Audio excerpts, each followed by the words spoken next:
Good morning again.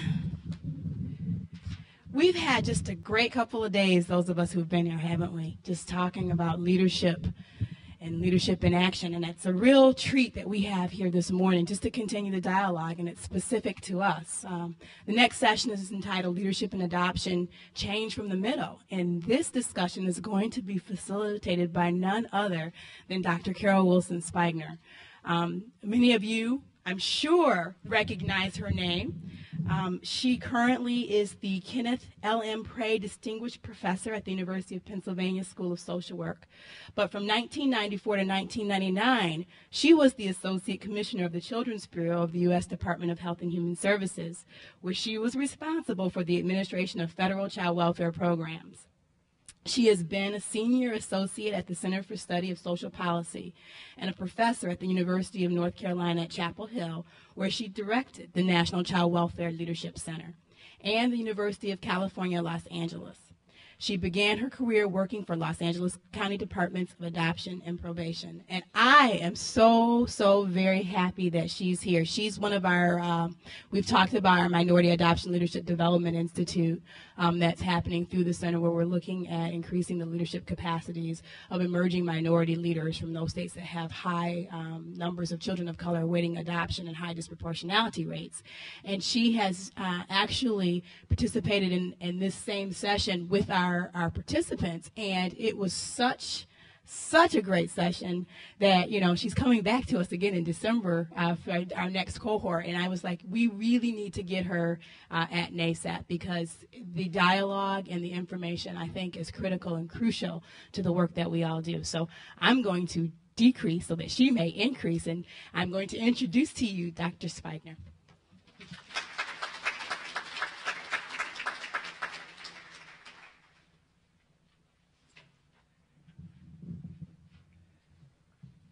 Good morning, everybody.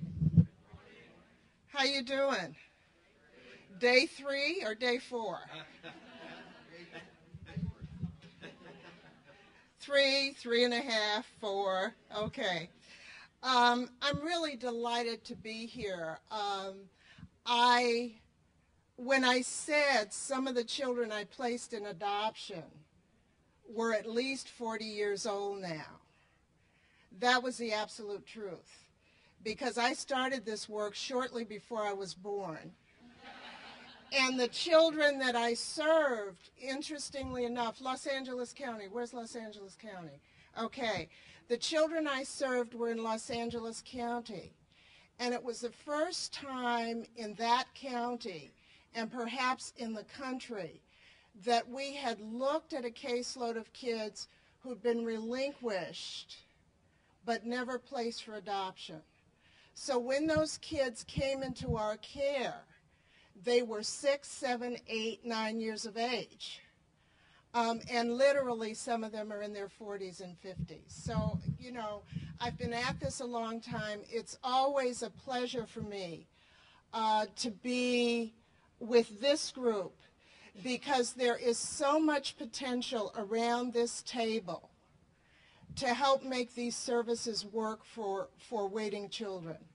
And let me just also say, when I look at the numbers of kids who are legally free and waiting, when I look at the numbers of kids with a plan of adoption who are not legally free, and when I look at the number of kids aging out, because we've gone from 20,000 a year to 24,000 a year, it says to me our work is still before us.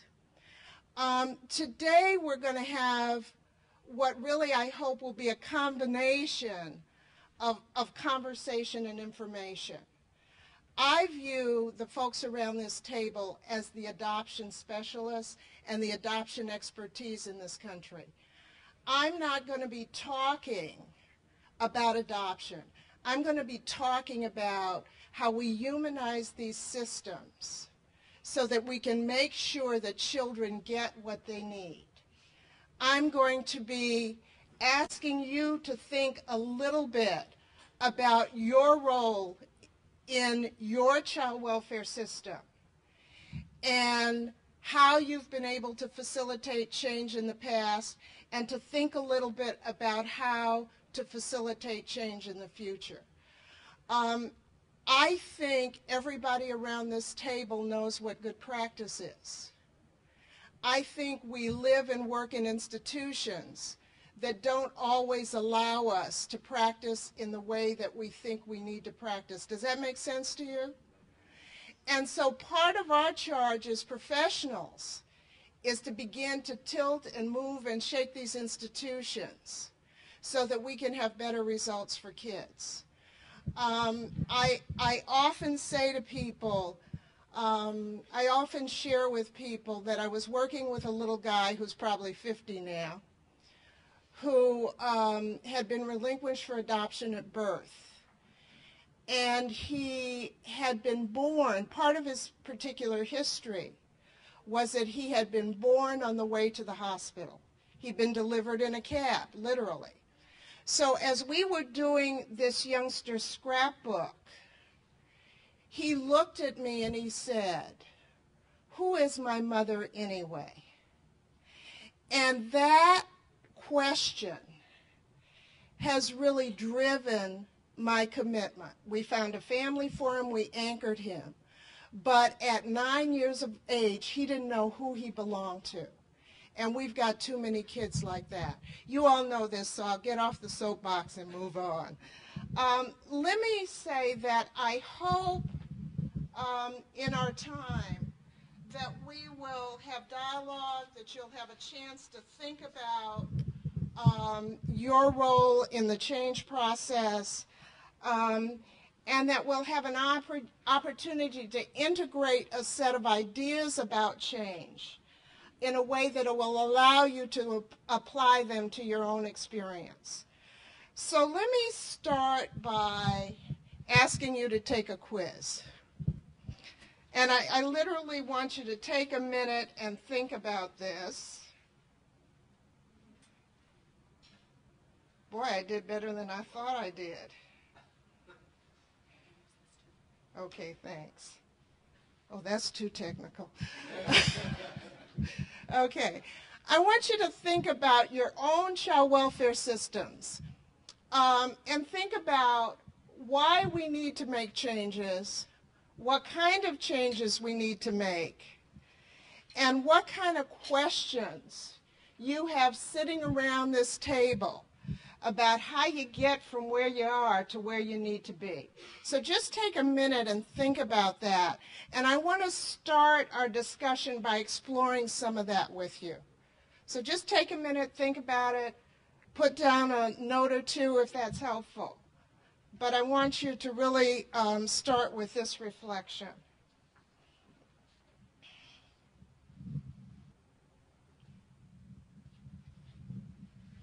For those of you who've been at it 6 months, I know you've changed something already, or you've thought about something that needed to be changed.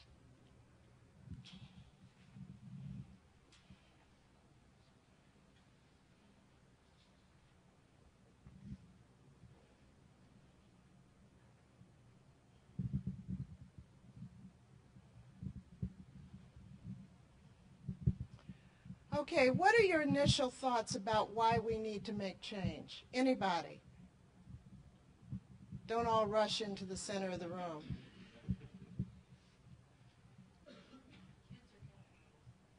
Okay, kids are counting on us, and in fact, whether they know it or not, they're depending on us to make a difference in their lives. Why else do we need to make change? Yeah.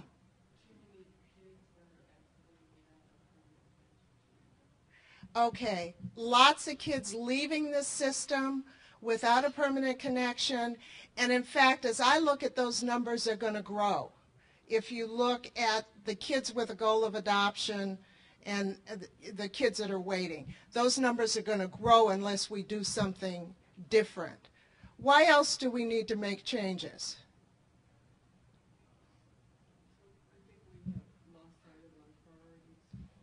Okay, say a little bit more about that. Lost sight of our priorities. When I say we, I'm speaking of, in a global term, of our society at large.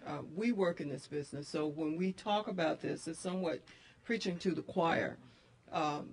if children really are a priority for us, then my thoughts behind why we need to make change is that we need to get them back out into the forefront, as opposed to kind of piecemealing the effort and piecemealing the work that we do for them, and for their families. If the family has been, I mean, we've had discussion about the deterioration of families since probably before many of us even started college and started our careers, and it has been an ongoing issue, but we have yet to make family and children from families a priority in our country. So when I look at why we need to make change, I look at, well, what's our priorities, really what's most important to us, and where are we putting the resources behind that. I worked with someone who said it's all about the money. And at the end of the day, if we're not putting the resources behind that, then that's not the priority.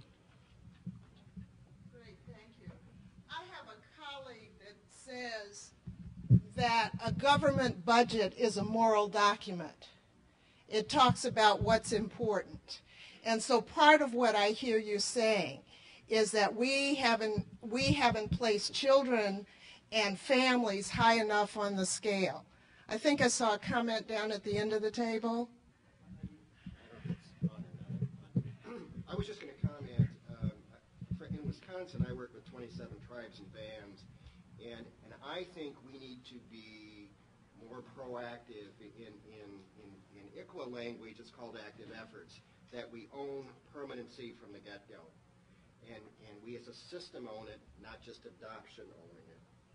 Okay, so it's really trying to make permanency central to child welfare, so that we're always asking the question, who does this child belong to, or how do we get this child to the place where he has a sense of belonging? Yes.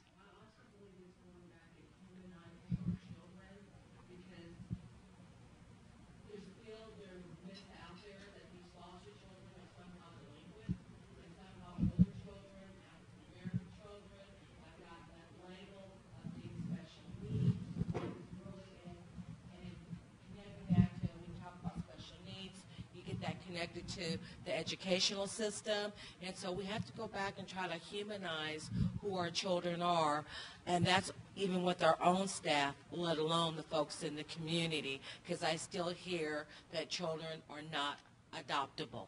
Okay, so we still have stigma attached to the kids, stereotypes attached to the kids that get in our way and get in the community's way. Why else do we need to make change? Sharon.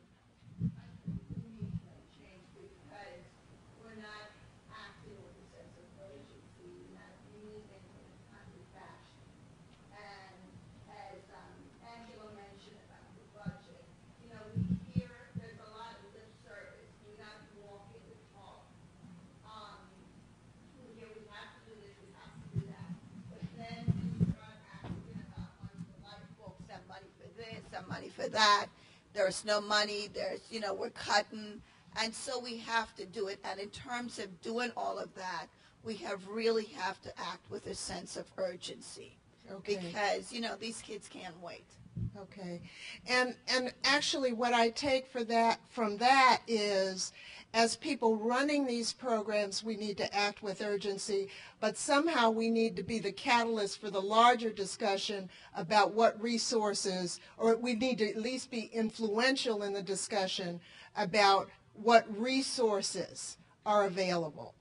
I'm going to ask folks, because we're videotaping, to use the mics when you speak so this can be picked up. Yeah. One other area I think that we need to be very careful is to go back and begin to look again at preserving the family of origin.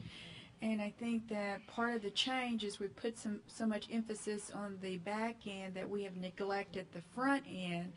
And if we would begin putting more of that emphasis back on the front end, the actual family of origin, we will see totally different results. Absolutely. If you look at the reunification data over time, the reunification trend line is down. when I started this work, 3 out of 4 children went home. We're now close somewhere at between 50 and 60%, depending on the jurisdiction. So we need to really reintegrate work with families into this permanency process. What else?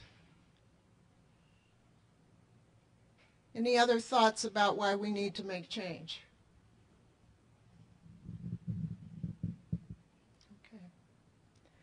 You've talked a little bit about the kind of changes.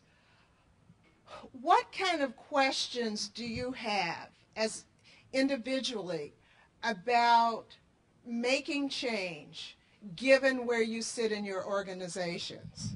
Yes. I think our biggest problem is how to bring along people that don't want to change, the people that have been in the system forever and think that everything's just the way it should be and let's just keep on doing business as usual. Okay. What I love is the folks who say, we tried that in 19-aught so-and-so and it didn't work. Okay? We've been doing it this way for a long time. What's the problem here? So folks that are really settled in a pattern of being, and they don't want to give it up. Let me just say, nobody wants to change. Change is hard. Change is really hard. I was someplace recently where there's a big change strategy, and they decided to do it by using volunteers. And so it wasn't moving, because nobody really wanted to be the first one out there to do things differently. So one piece is this group of people who are satisfied with the status quo. What else? What are the other challenges? Coming from a state that's going through a lot, what we're now calling the Children's Services Transformation, and piggybacking on what you just said, one of the things that I'm feeling a need to find out more about is how to take care of people who are resistant to change because it's painful, it's threatening, it's scary, and kind of practically taking care of them so that they can then engage in the change and be engaged in that process as opposed to looking over their shoulder the whole time. Okay, so how do we support people as we push them to new and different behaviors and get them engaged in the process? Okay, what else? I would say educating and informing, not just within our departments, but the public at large. We commented earlier the humanizing our children, but the messaging that goes forth. We tend to be reactive. So in the change, it's being proactive as to our work and what it is and why we do it, and getting some real good, solid information forth about that, as opposed to, it seems that we have many gods that we answer to. So our work seems to fashion around what the God of the day is requesting. And what the God of the day want, whether that's a public outcry over a decision that the department has made, or what a new administrator or manager or a director may want. And it's up to us, the legislature, it's our responsibility to educate and inform. We can't expect that they would know, they don't know, but yet a lot of our decision making stems around the requests that come forth from those external forces who know little to nothing about the work and what needs to be done. So I think some of the change has to do with our role and how we advance ourselves in a proactive sense rather than passive. Okay, great, great. Comment here. I just wanted to go back to the piece about engagement. I think it's a particularly strong challenge for us because we've worked very hard. We've worked very hard on looking at permanency in Massachusetts and helping everyone understand that it's everyone's job. But I think as adoption managers, our staff and the people we deal with have some huge skills in that area. And helping them move away from adoption as a really narrowly defined piece and getting them to share those skills with people is a huge challenge. And I see our folks doing a great job with younger kids, but I don't see our older adoption numbers going up significantly. And that I think is a big challenge for all of us. Okay. Other thoughts? Yeah. Okay. Can you speak up? Yes, I can do that.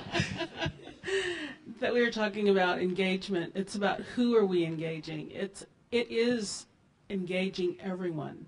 We look at the Child and Family Services Review and we talk about engaging the courts, engaging the our medical providers. We engage our regular foster care providers. But how are we engaging people around just the issues of children?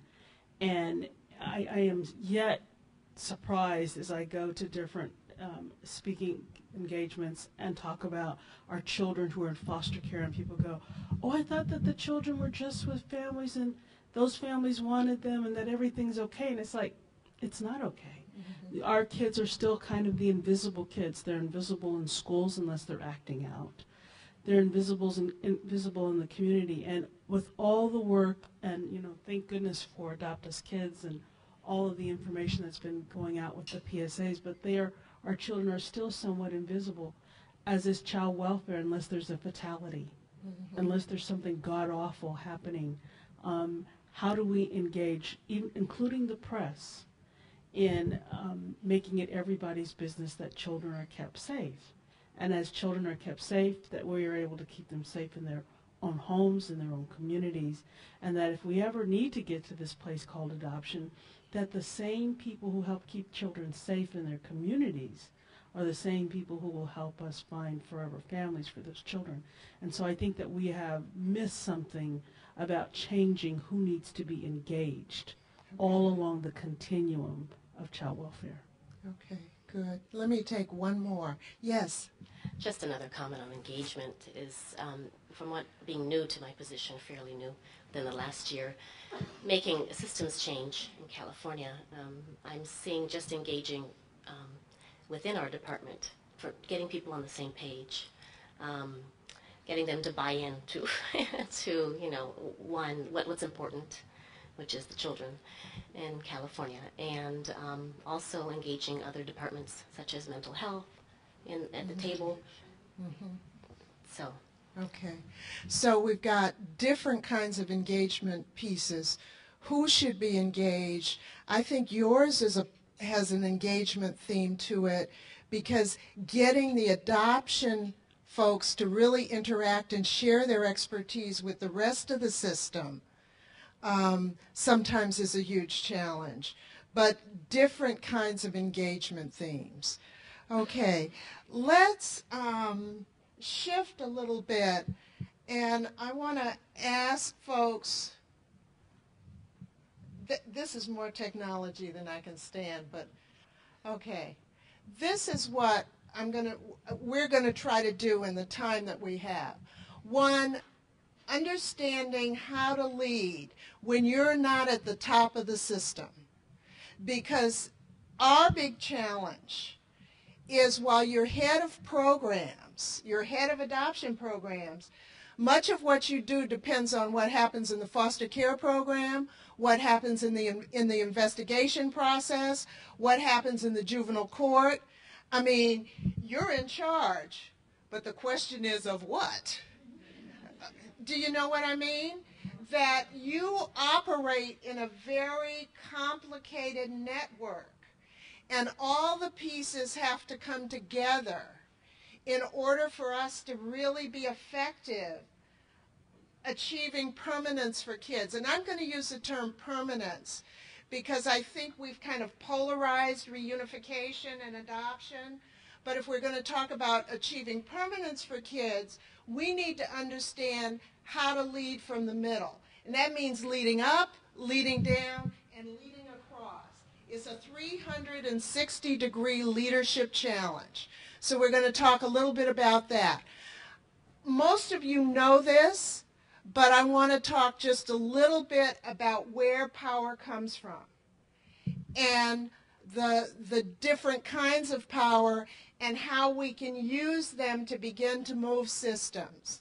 want to look a little bit at the change process and look at leadership skills. So sort of based on what we've laid out in this first discussion, we're going to talk about these 4 sets of ideas. Okay, I want you to take a minute and do another test, if you will. I want you to think for a minute about what was your proudest accomplishment, either in adoption or if you're relatively new to adoption. What's been your biggest accomplishment organizationally? Okay? And to think a little bit about what you needed to know and what skills you needed to use in the process. So think about the thing you're proudest of. Shouldn't be that hard to find. What are some of the accomplishments you're proudest of? Anybody?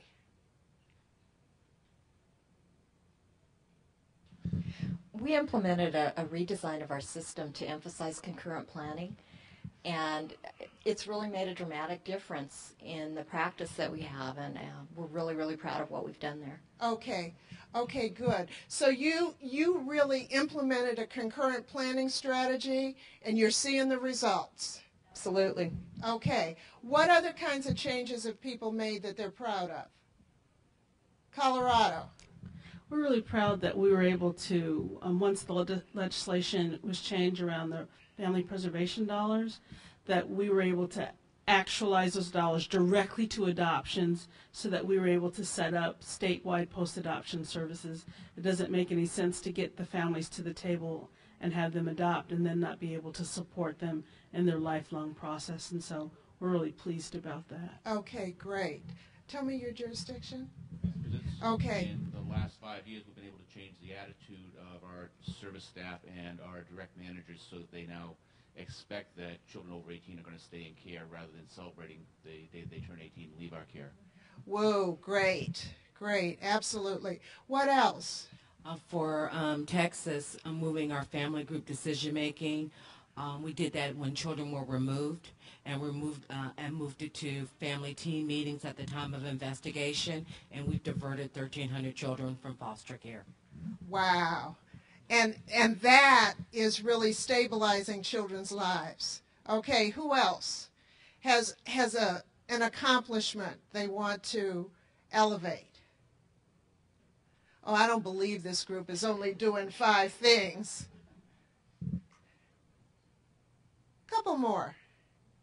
It's green. We're in the process of networking with the private providers. So we now have included them, and we're in partnership with several private providers in Mississippi. Okay, so a new partnership arrangement around permanency. Anything else? I just wanted to give one more shout out for Colorado. Our legislature recently said that for kids exiting foster care, that they would keep them on state Medicaid from 18 to 21 so that they didn't have this cliff effect when they were emancipating from our system. And so they're going to keep Medicaid until they're 21 years of age. Okay, terrific, terrific. Yes? Marie from Alabama.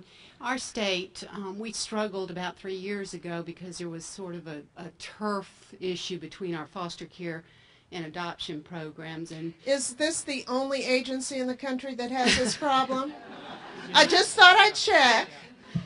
And as a result of much effort, in the last year we merged those offices, and my being able to manage that kind of brought those home, that you can't do one without the other. I mean, they both impact. But this last year we actually finalized more adoptions than we have in the last 6 years. So we're real proud of that. Okay.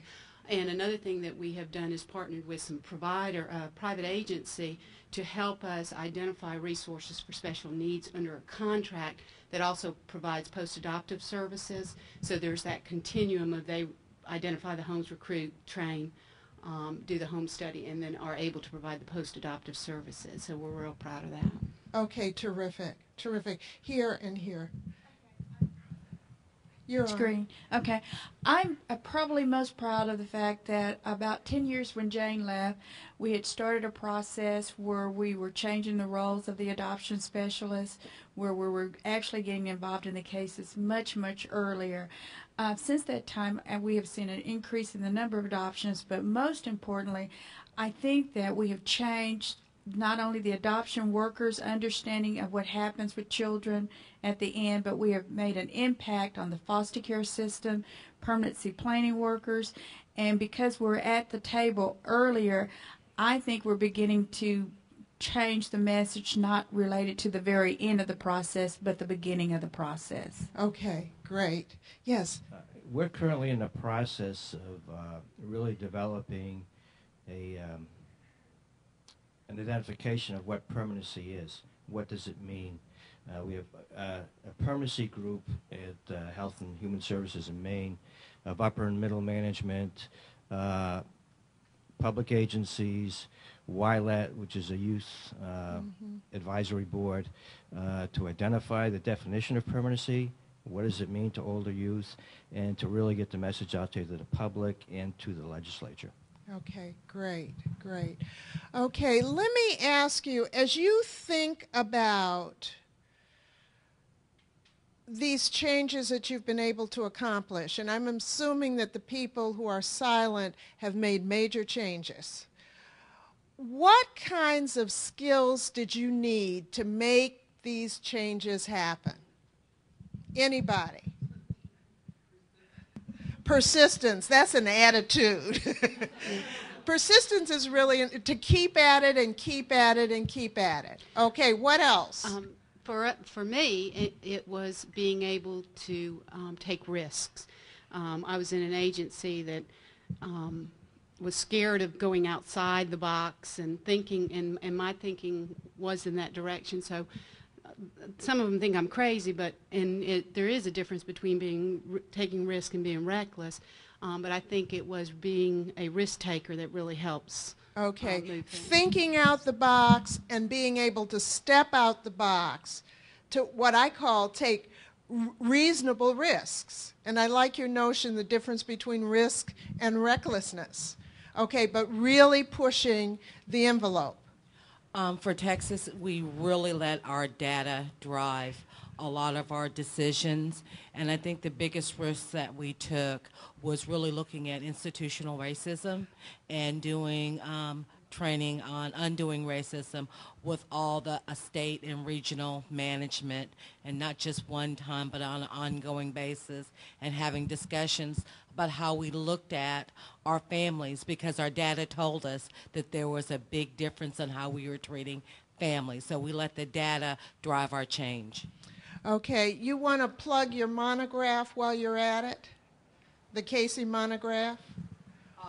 Yeah, Casey Family Programs has really been involved with us. And are you talking about our Raise Me Up? The monograph on your race work. Casey did a monograph, just in case she doesn't know. Yeah. Casey did a monograph documenting what they did. That's correct. On their racial equity work. And it's really important to look at because they're one of the first states that stepped out really clearly on race and looked at it not only as an issue of cultural competence, but an issue of institutional bias. And so there's a monograph describing that work.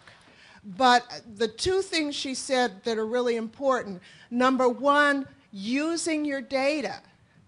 And increasingly, agencies are going to have to use data to justify investments and to document results.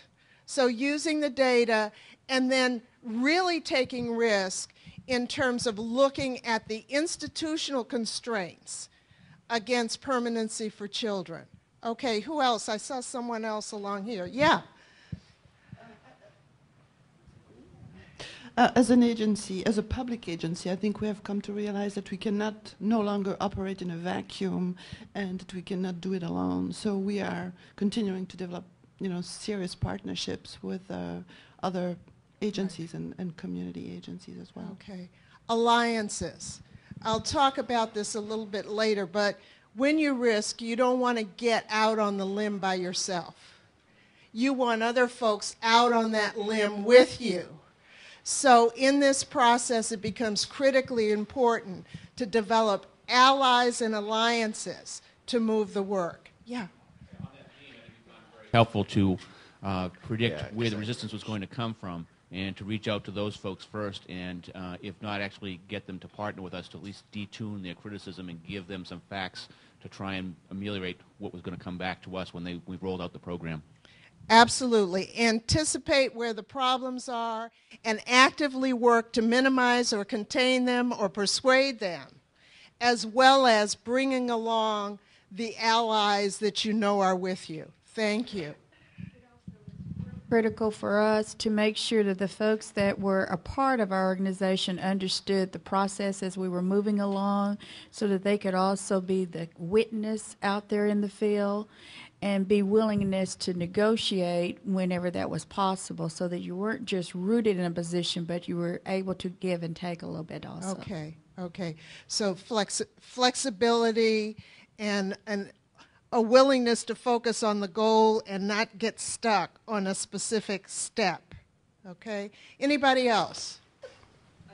To comment on the partnering, because I was sitting here thinking, when I have been involved in change and moving forward with having something to happen effectively, it's working across departments and working outside of our departments. We talk about partnering and the collaborating, but at the base of that is relationship. And it's the same as when we work with families. It's knowing how to use our interpersonal skills, all the wonderful social work skills that we have, to bring folks in with us in a way that's non-threatening, in a way that helps them to feel comfortable, to have buy-in, to be a part of it, to be inclusive. But I think at the base of that is just pure relationship building.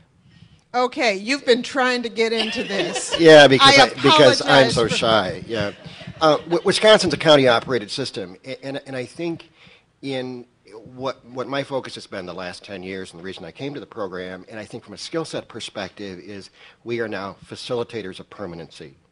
We have kind of given up our practitioner role as adoption specialist, and we are facilitators of permanency, and it's that partnership that we've talked about that I think has made it work. Say more about your concept of facilitators of permanence. Facilitators of, is, and several other folks have talked about it, is get in there at the get-go, get in there at initial assessment. You know, in Milwaukee, our largest county, we have a family group conference within 7 days of placement. We have a permanency consultant there at the table, and they track that case throughout the life of the case until the child returns home or reaches some other kind of permanency. So it was for my adoption staff to change their entire focus of being adoption specialists to being facilitators of permanency, whatever that might be. Okay. And it's been a challenge. Okay, great. Okay, couple more comments. Okay, if not, let me take some time and talk a little bit about power. Power is the ability to influence other people's behavior, to influence the decisions of others, and to influence the distribution of resources. Okay, that's what power is. Some people have formal power. That's power that comes from the position that you sit in. It's power that comes from one's ability to control the rewards and sanctions in a system.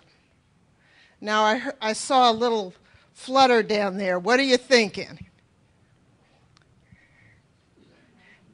You know, I'm really good at, if I can see the end of the table, I am really good at nonverbal behavior, Yeah, so be careful.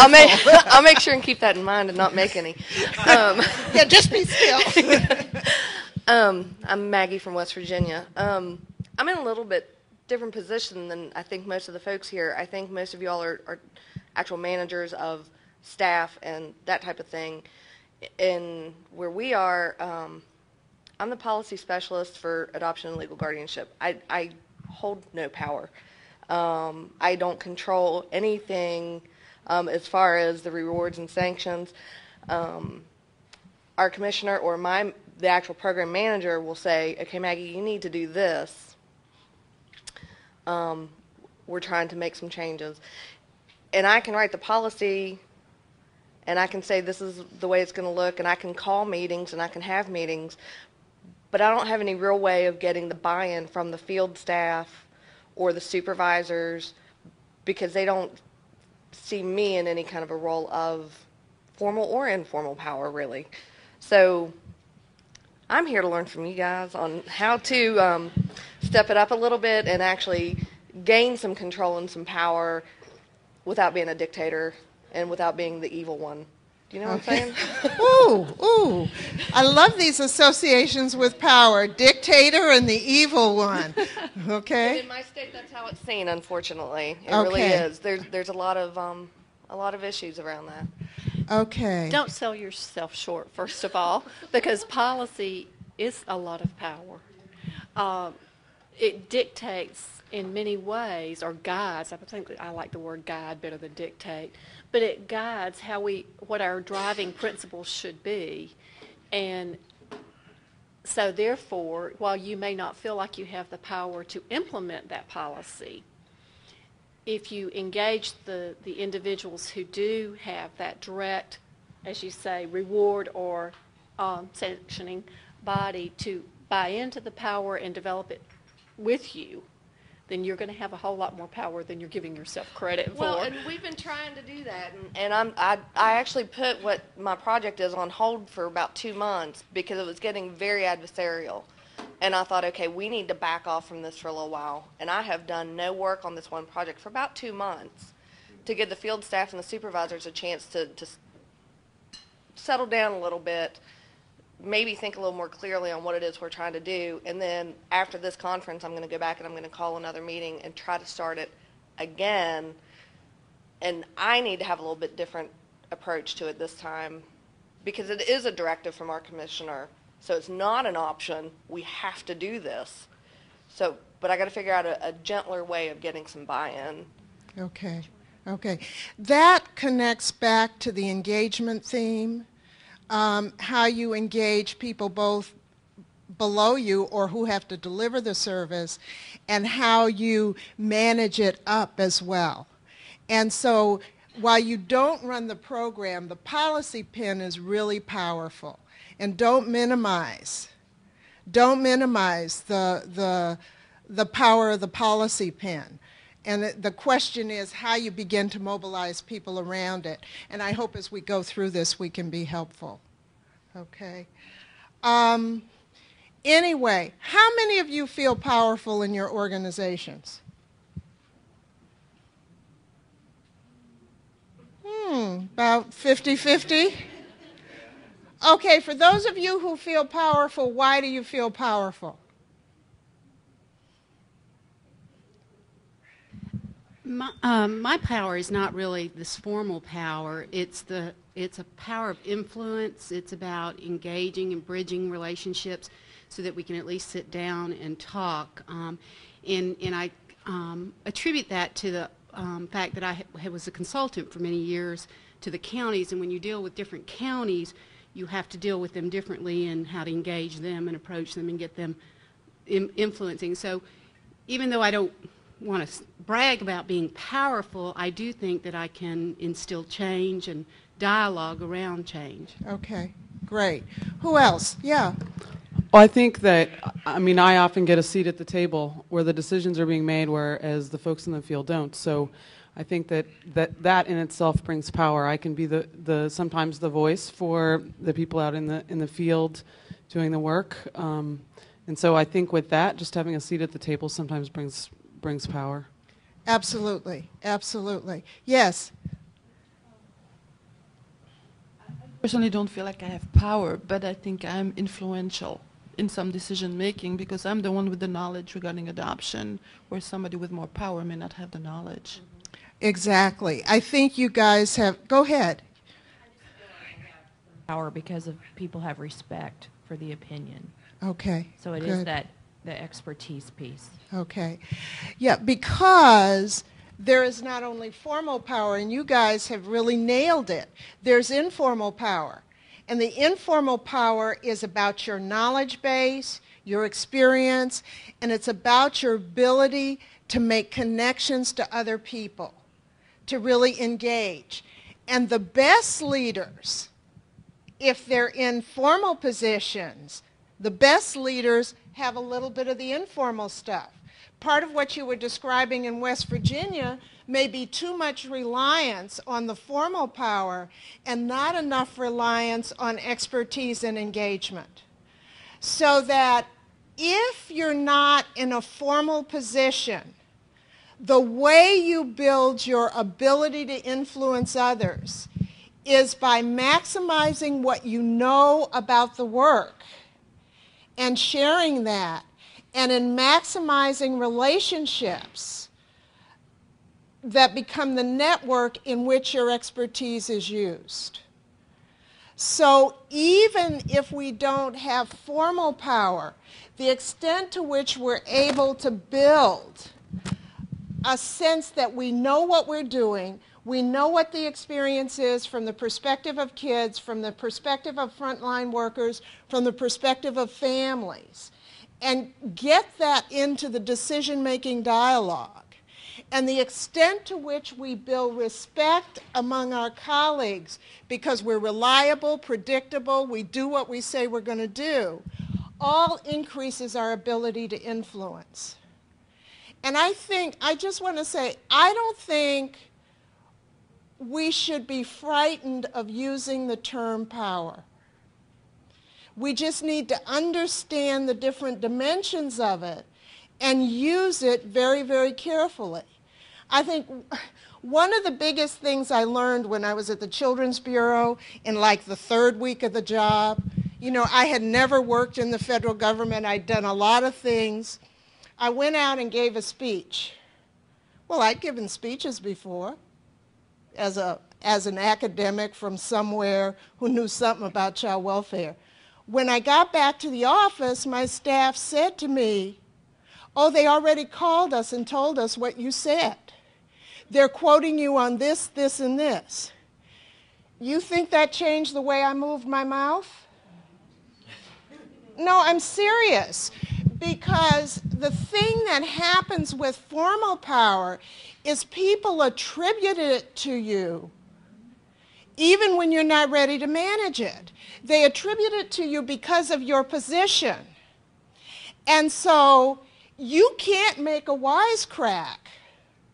No, I'm serious. You can't, unless you're really sure about what you're doing, make an off-the-cuff comment, because it will be seen as a comment from the position, not the person. Okay? So when you have formal power, one of the things you have to be really careful about is using it judiciously. People need to feel that formal power is used fairly and is used reasonably. And sometimes when people have formal power and they don't have the expertise, if they're not willing to go and get the expertise, you end up with the wrong kinds of decisions. So your leaders are really dependent on your bringing your expertise to the table in order to shape the formal decisions. Does this make sense? And, you know, it's interesting because as I've gotten more and more experience, I just edited that instead of saying as I've gotten older. But as I've gotten more and more experience, I can see my mind saying, this is a problem. I don't have any power, but what can I move to make this happen? Okay, and it's usually around expertise and relationships. And so the referent piece really connects to the discussion we were having earlier about engagement. That one of the skills that all of us need to mobilize is figure out how to engage other people in the change we want to accomplish, so we're not out there by ourselves. Reactions, comments, hysteria.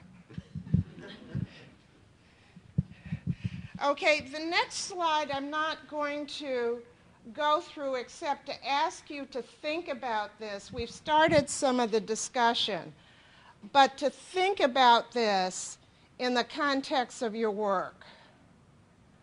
Because I think it's really important for us to assess our ability to influence others and to own it. Because if we feel powerless in these situations, then we stop before we start. So it's really important for us to begin to understand, in what settings do I feel powerful? In what roles do I feel powerful?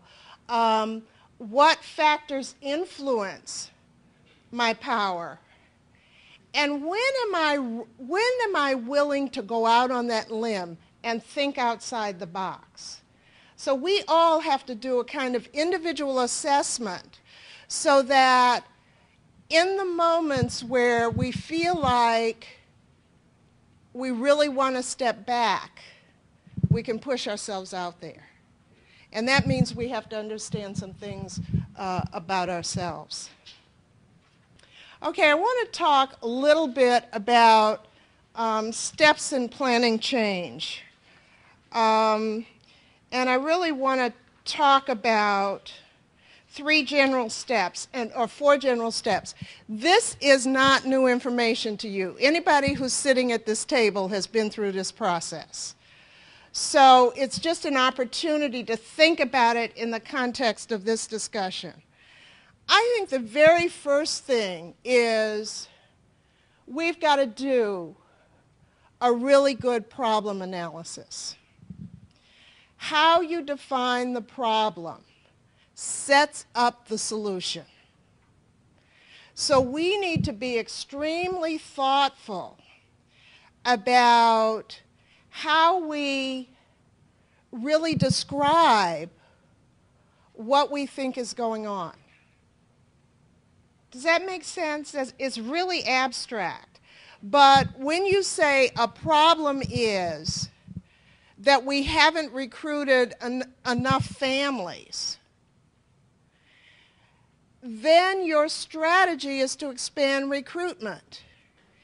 If you say the problem is we're not looking at permanency from day one, then you begin to say, okay, how do we introduce this concept of permanency into the investigation process, into the placement decision process, into what we've now called a permanency process, which is somewhere toward the end.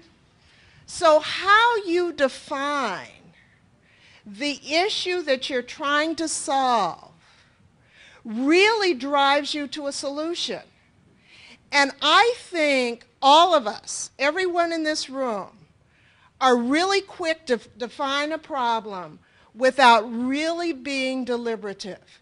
And I think it puts us on a track that may not get us where we want to be. Have you seen any examples of that? Body language down there again. Anyway, have you seen any examples of problems being defined in ways that don't get you to the result? The only thing I want to say about this is be really, really thoughtful about how you frame an issue, because it can take you to a singular strategy that may or may not be the right strategy. So it becomes really important, if you're looking at something that is a problem, to really begin to consult with people so that different facets of the problem can be seen. okay? Because one of the things that's characteristic of living in a world of complexity is that we look for simple solutions, okay? In systems as complex as child welfare systems, you often have to do multiple strategies simultaneously. But we have a genetic disposition to look for the silver bullet. And so I think it becomes really important to really do a very, very good assessment. If we're not moving kids fast enough, let's look at what's going into that. Because it might be in the adoption section, it might be in the front end. But be really, really thoughtful about your problem definition because it sets up your solution. Yeah. Yeah, I just wanted to add to that. I'm not going to go into any detail about the specific situation either, but I think it's important to bear in mind that the person who defines the problem gets to control the conversation as well. That once somebody gets to make that decision about what the problem is, it's very hard to have other conversations. Your point is absolutely well taken. And let me just say, that's also an opportunity.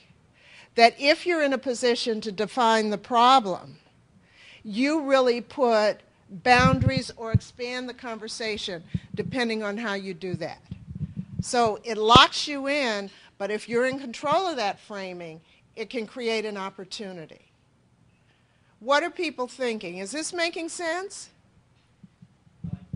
Need to pick up on that by saying what I've found really valuable is to never assume that the person who's defining the problem got it right. That we need to continually question that. Question. Yeah, I mean, one of the interesting things is being in this job just less than a year is how many times somebody from the press has called to get my opinion and tried to walk me down a certain road because they're defining the problem, and something inside me is, going off like fireworks saying that's not right, and that's what I had to do is redefine the problem. Okay, all right. Yes? I get very, very nervous sometimes when we really let data truly drive what we think is the problem, because I think unless we're real sure that we've got clear definitions within that data, I think we can go off on all kinds of weird tangents. Mm-hmm. And I think data can drive you to where there's a possible problem, but then you've got to qualitatively look at what you have. And I just see Florida constantly from, we are totally privatized.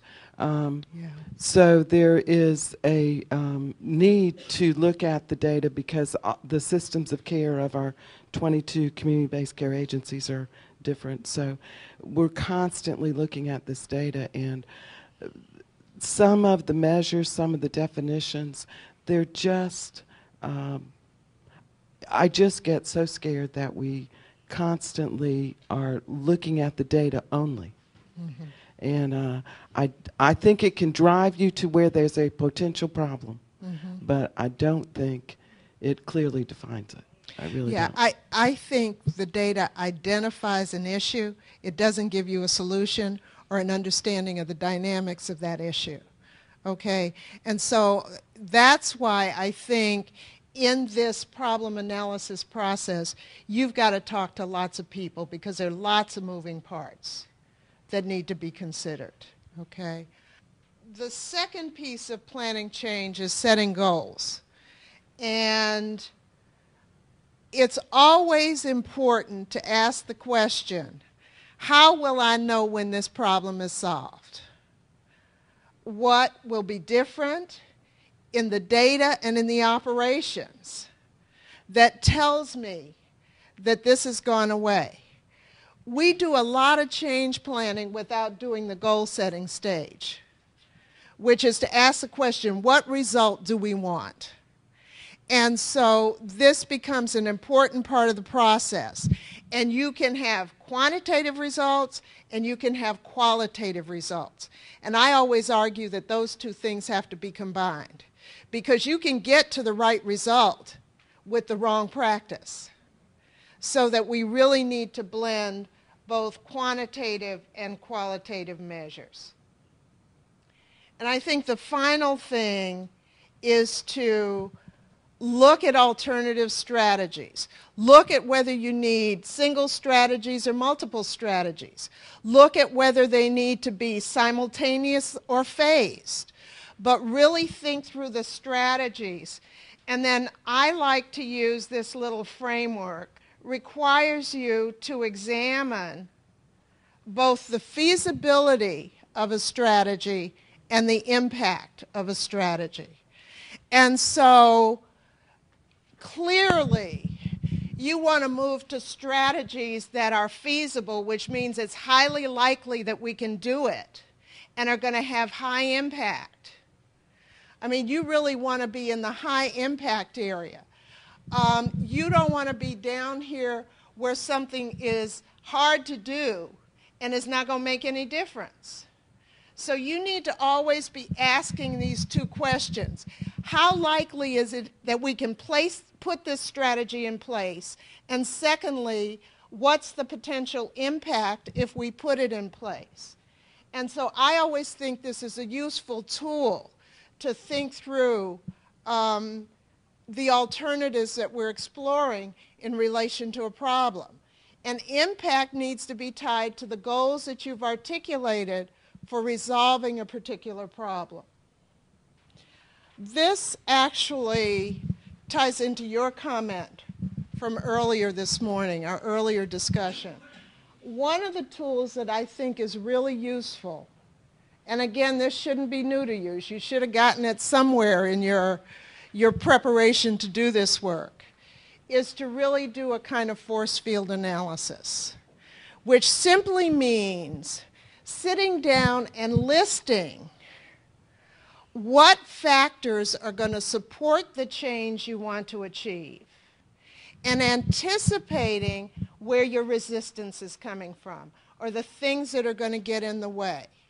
And so you want to look at what the actual phenomena is now when you start this. Okay, what's going to be on my side? What can I work with? And then what's going to get in my way? But you also want to look at the potential supporting factors. We were talking about engagement and engaging multiple partners. You may want to increase your network of support for this. So you look at actual and potential. And your goal is to expand the support side of this field and develop strategies to minimize or eliminate the opposition. Okay, because you want the supporting factors in terms of your change to set you up to win. So you might need potentially to do some education and development of your boss. You might need to help somebody start a community group that will hold you accountable. Okay? I mean, there are a variety of strategies, but you want to begin to think about what can I do to increase the probability that the strategy that I've selected is going to be successful. And so you got to pay attention to what you have going for you and what opposition you might anticipate. Reactions. You learned this 20 years ago, 10 years ago, 5 years ago, but it's a really useful tool. You know, and you can do it in 5 minutes. You can do it in a small group of people that's working on a problem. You know, because you want to be able to anticipate your support, but anticipate the landmines so that you can plan to manage them. This is my favorite definition of leadership.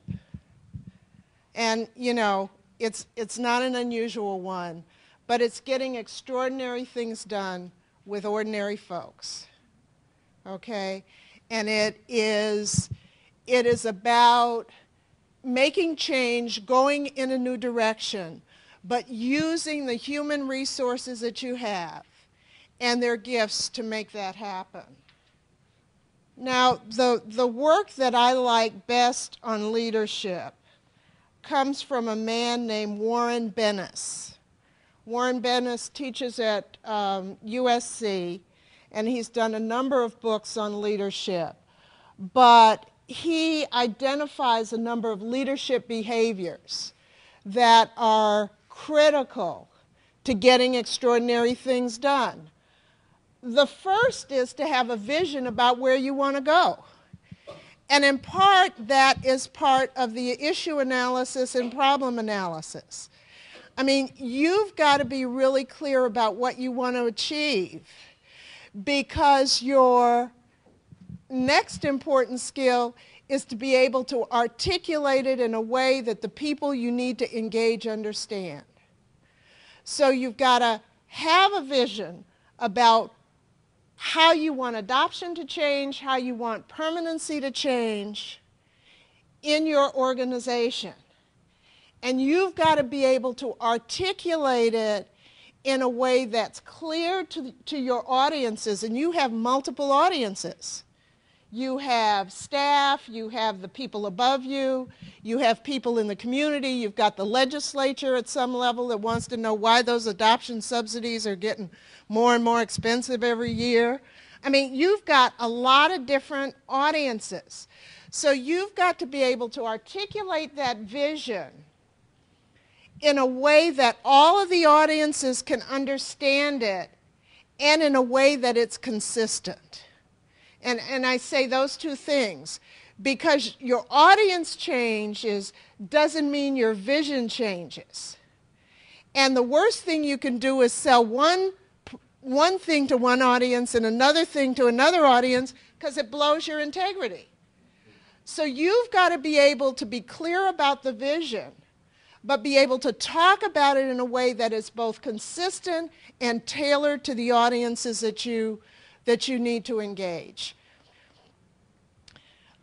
Leadership requires followership.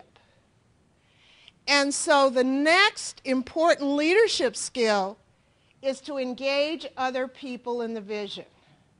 And if you go back to the force field analysis, as you engage more and more people, you're building your support for the change strategy. So it's really thinking strategically. Who are the people that I need to engage in this to make it happen? And who are the people I need to engage in this in case it doesn't happen and I need some noise from outside? And I say that because systems don't change without pressure. My experience is you need internal pressure for change, and sometimes, depending on how tough the issue is, you need external pressure for change. And so you need to be thinking about who are the others that we need to be communicating about this problem. Somebody talked earlier about educating the public, educating other constituencies.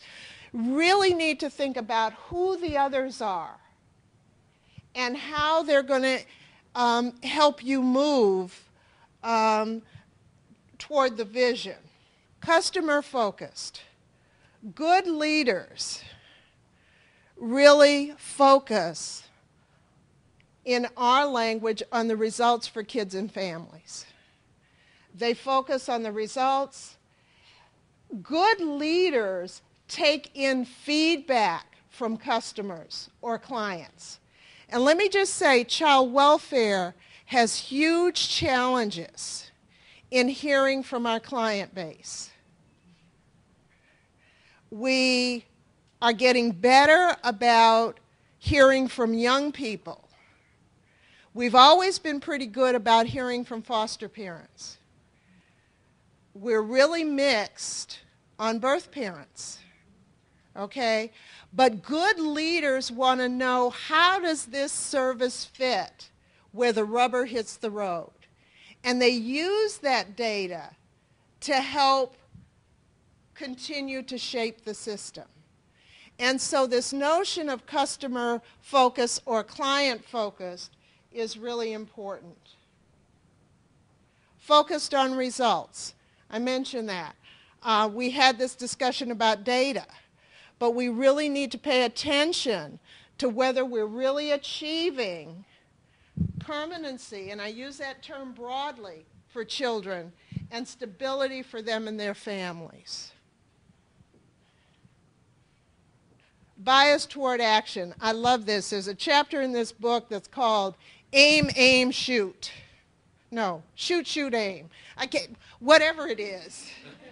It is about taking action even if you don't know exactly what the result will be. So it's about the risk-taking that we talked about earlier. It's a bias toward doing something. I spent a couple of years working on the Breakthrough Series methodology. And for those of you who don't know it, it's a methodology that encourages small tests, rapid small tests of change, okay? And it creates freedom in organizations for people to test new ideas without having up the ladder permission, without it having to be system-wide, but to just incrementally test new ideas, bring that information back, refine those ideas. In the Breakthrough Series, the way bias toward action is identified is what can we do by next Tuesday? Which means what small step can one person in our unit with one case test to see if it makes a difference. And if it makes a difference, then you do it again, or you modify it to make it a little better, and you grow it out instead of having change come down from the top. But good leaders create environments in which there's a bias toward action. There's a bias toward taking risks and learning from risks, okay? And again, reasonable risks. So leadership means doing, not just thinking. And this final one, I think, is really important, particularly for those of us who are in the middle, is celebrate and share success. In order to get the job done, somebody else may need to get the acknowledgement, okay? And we need to be able to give that away, because the result for us is doing things better. You know, I cannot tell you how many times I've been in conversations where somebody said, I had this idea and they stole my idea. Have you ever heard that? Okay, good leaders don't do that. They say, thank God they stole my idea, because I can spread the idea that way. Now, those of us who are in the middle or in the policy unit, there are a set of ideas, I think, that we need to pay attention to. First is, our job is a linkage job. We need to communicate from the people who are delivering the service to the people who are running the service. We're always in a linkage position. We need to communicate up and we need to communicate down. And that's critical to leading from the middle. The staff reporting to you needs to feel that their concerns about the work are elevated.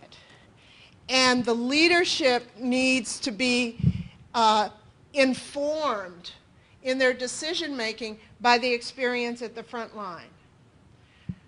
On the other hand, the leadership needs you to translate some things sometimes when there's no option.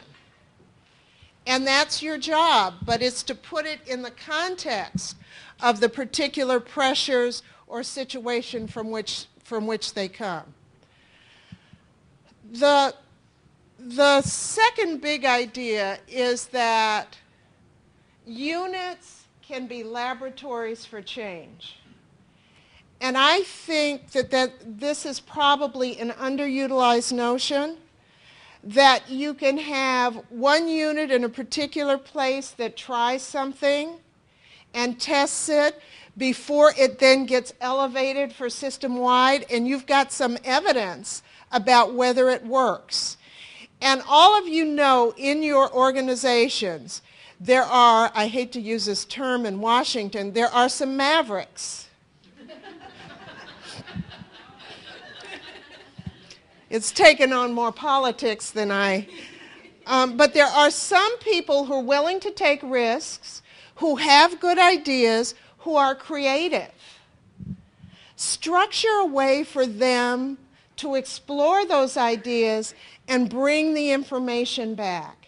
Units and particular staff people can be laboratories for change. Leading from the middle requires us to integrate our formal leadership and our informal leadership, and we've talked about that. And the final one, I love this. This comes from an article by Reno Patty, who's written a lot about organizational change. And it's about understanding the motivation of your boss. That if you want to make a case to a boss, you need to understand something about how they function. And Patty has proposed 3 categories. Does this make sense to you? You got to diagnose up as well as down, okay? And he identifies 3 possible motivators for superiors. Now, I don't think these are all inclusive, but it's a way to begin to think about it. The first is somebody who just wants to maintain the status quo. So you've got to go and assure them if they do this, there's not going to be any trouble. Okay? That you might be making a change, but it's not going to disrupt. You have any bosses like that? Oh, none. Okay, good. Okay, then you've got bosses that want to climb. So they want to be seen as people who are innovating and leadership, and you've got to connect to that part of them as you move your change strategy. And the final, the climber wants to move up. And let me just say, the climber can be both an innovator, but they may be risk averse because they don't want to get anything to get in the way of their progress. And then you've got the innovator, somebody who really wants to assume responsibility for change. So I think the point of this is to simply think as you're trying to move an agenda up an organization, to really think about what motivates your boss and how you can frame your argument consistent with what drives that person. You know? Let me just conclude, and we've talked about some of this in the process. The importance of alliances, internal and external. Do not get out on a limb by yourself. Okay? You need to have other people on the limb with you and some people holding the limb up, if we're going to milk the metaphor. So that the higher the risk that you're taking in a change strategy, the more engagement you want. So there's a relationship between risk-taking. If it's something simple and it's not going to change the currents much, you may not need much support. But if it's rethinking the way that things need to be done, you may need to have a whole set of individual conversations and create a network of allies so that you can move on it. But I want you to take risks, but I don't want you to be out there by yourselves. Does that make sense? The second thing is, I think it's really important to pay attention to the writings about the tipping point. How many of you have read The Tipping Point? Okay. It's a really interesting book, and it's a quick read. It's really a quick read. It's written by a journalist named Malcolm Gladwell. He's a Canadian. And he talks about how change occurs.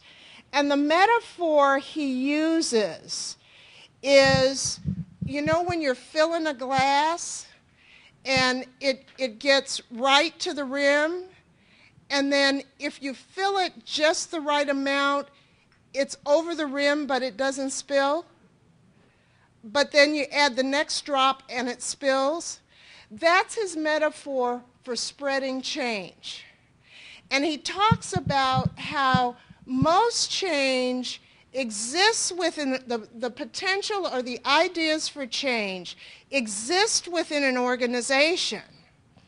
And it's when the organization changes when they reach a tipping point and they just spread. Okay?